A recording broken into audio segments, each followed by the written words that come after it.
यहाँ तक कि ये जो यहाँ से नैरेटिव निकाला गया दिल्ली से, वो डोनाल्ड ट्रंप ने बोला कि पाकिस्तान में टेरर अटैक हुआ है, दिल्ली में ब्लास्ट हुआ है। This is the kind of damage that is being done. अब खुले as clear as daylight इसके पीछे पाकिस्तान है। आखिर क्या वजह है कि हर आतंकी घटना के होते ही पाकिस्तान पर चढ़ बैठने वाली मोदी सरकार और उनके मंत्री संतरी सब इस पर खामोश हैं? आखिर मोदी को पाकिस्तान से ऐसी क्या मोहब्बत हो गई है? देश को कुछ तो बताइए। नरेंद्र से सरेंडर बन चुके मोदी जुबानी जमा खर्च जो कर ले, असलियत यह है कि अब वो अपनी ही लफ्फाजियों में बुरी तरह से फंस चुके हैं। अब मोदी और उनके नकली जेम्स बॉन्ड को कुछ बोलते नहीं बन रहा। पाकिस्तान का जो लिंक है वो एक तरह से इस पूरे धमाके में पीछे हो जाए और राजनीतिक आवाजें आगे हो जाए। नहीं, बिल्कुल सही कह रही हैं आप सुचरिता। कब से ये राग पहले आलाप हो रहा था कि साहब ये तो सिलेंडर ब्लास्ट है। हाँ। यहाँ तक कि ये जो यहाँ से नैरेटिव निकाला गया दिल्ली से, वो डोनाल्ड ट्रंप ने बोला कि पाकिस्तान में टेरर अटैक हुआ है, दिल्ली में ब्लास्ट हुआ है। This is the kind of damage that is being done. अब खुले as clear as daylight इसके पीछे पाकिस्तान है।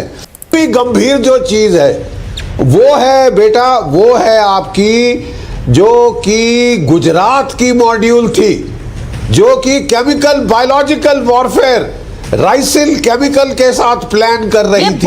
ये बहुत अगर वो राइसिल डाल दिया होता हमारी वाटर सप्लाई में, केमिकल अटैक की भी एक पूरी तैयारी की जा रही थी। मैं कह रहा हूं कि जी मैं एक minute, I just finish. Warfare करता है। अब ये जो आप बात कह रहे हैं, यहां तो केवल बात हो रही है काइनेटिक कन्वेंशनल ऑपरेशंस की, और वहां पे लोगों की नानी मरी जा रही है। लोग कह रहे हैं नहीं साहब पाकिस्तान ने किया ही नहीं, ये तो सिलेंडर ब्लास्ट है। दूसरे कह रहे हैं नहीं साहब ये तो राजनीति है। जिस तरह के बयान आ रहे हैं कहानी अब हमारे देश से नैरेटिव निकल रहे हैं, देश से नैरेटिव निकल रहे हैं। That's the point. Major general Bakshi, जो आप बात कह रहे हैं देश से नैरेटिव निकल रहे हैं, मैं एक बार कर्नल रोहित चौधरी के पास जाऊंगी, क्योंकि कर्नल रोहित, मैं आपसे ये पूछूंगी जो बयान आए हैं और कांग्रेस पार्टी की तरफ से आए हैं, ये कहना कि दिल्ली विस्फोटों के बारे में संदेह है, बम विस्फोट 10 तारीख को हुआ और बिहार में 11 तारीख को चुनाव थे, ये कहना कि बीजेपी इसका इस्तेमाल करना चाहती है, ये इस तरह के बयानों से क्या होगा सर? क्या ये बयान एक सामने खड़े हुए पोटेंट डेंजर और एनिमी को सीधे क्लीन चिट नहीं देते?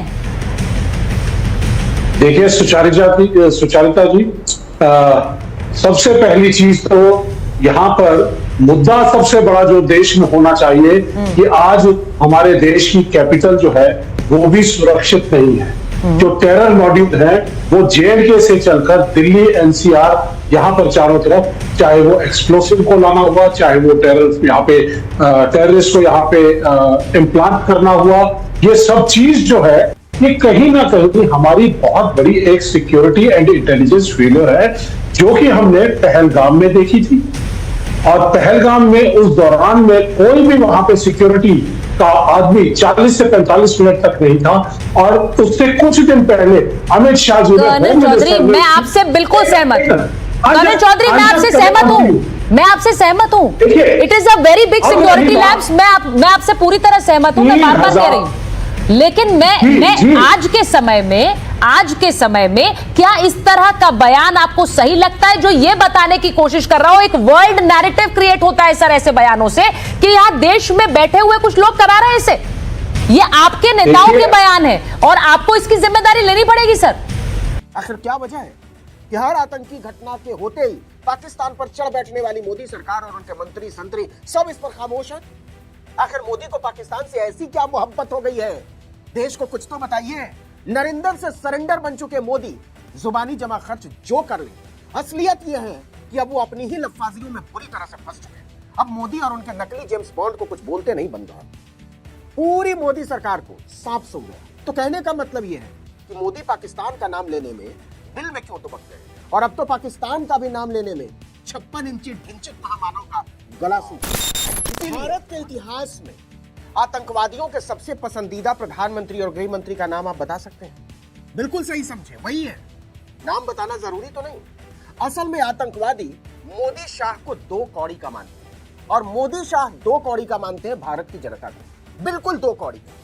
दिल्ली धमाके के 72 घंटे बाद तक देश को नहीं पता कि हुआ क्या है, कोई जानकारी नहीं कि आत्मघाती धमाका है, बम धमाका था, किस तरह का विस्फोटक इस्तेमाल हुआ, कौन सा संगठन जिम्मेदार, पाकिस्तान के साथ इसका कोई लिंक है भी या नहीं, कुछ 72 घंटे लग गए ये बताने में कि जी आतंकी हमला ही था।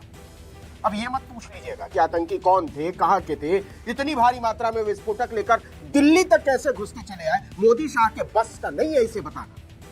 सच बात यह है कि प्रधानमंत्री और गृह मंत्री दबा कर खा रहे हैं और तान कर सो रहे हैं।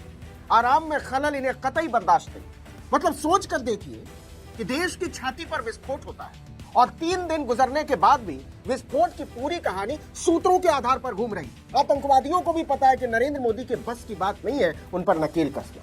वो अपनी ही दुनिया में मगन रहने वाला आदमी, टीवी चैनलों के चिरकुट उसे भगवान बताते हैं और वो मानता है।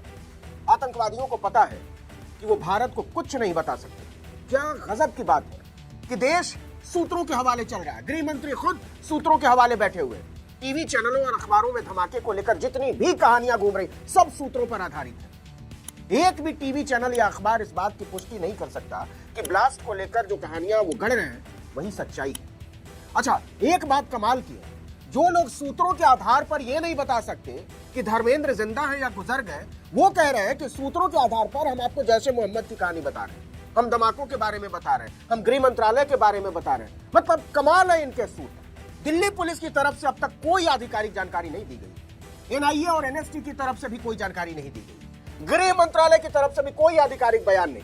ब्लास्ट के 3 दिन बाद भी सब हवा हवाई, क्योंकि इस देश का प्रधानमंत्री ही हवा हवाई है। गृह मंत्री की तो जाने ही दीजिए, वो किसी काम के नहीं है। देश के दिल पर हमला होता है, 12 लोगों के चीथड़े उड़ जाते हैं, 20 घायल होते हैं। हालांकि चश्मदीदों का कहना है कि मरने वाले 50 से ज्यादा थे, बोरियों में समेट कर ले गए उनके शव। लेकिन मोदी सरकार का मुंह नहीं खुलता। 2 दिन तक तो यही नहीं पता था कि आतंकवादी हमला है भी या नहीं।